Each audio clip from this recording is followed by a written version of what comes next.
My name is Dana Fine. I'll be reading from Harry Potter and the Sorcerer's Stone by J.K. Rowling. The Boy Who Lived.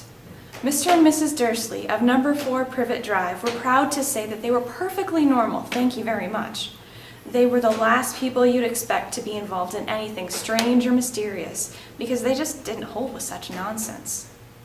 Mr. Dursley was the director of a firm called Grunnings, which made drills. He was a big, beefy man with hardly any neck, although he did have a very large mustache.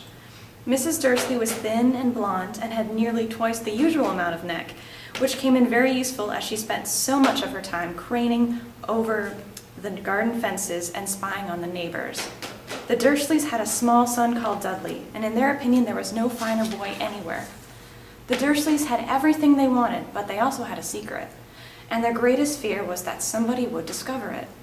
They didn't think they could bear it if anyone found out about the Potters.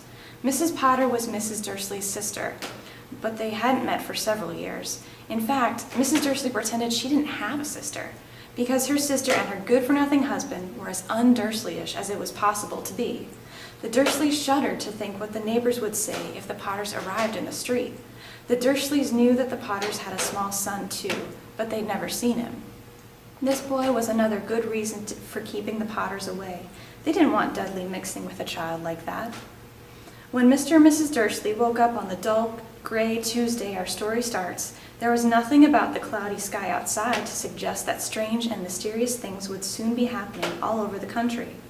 Mr. Dursley hummed as he picked out his most boring tie for work, and Mrs. Dursley gossiped away happily as she wrestled a screaming Dudley into his high chair. None of them noticed a tall, gray, tawny owl flutter past the window.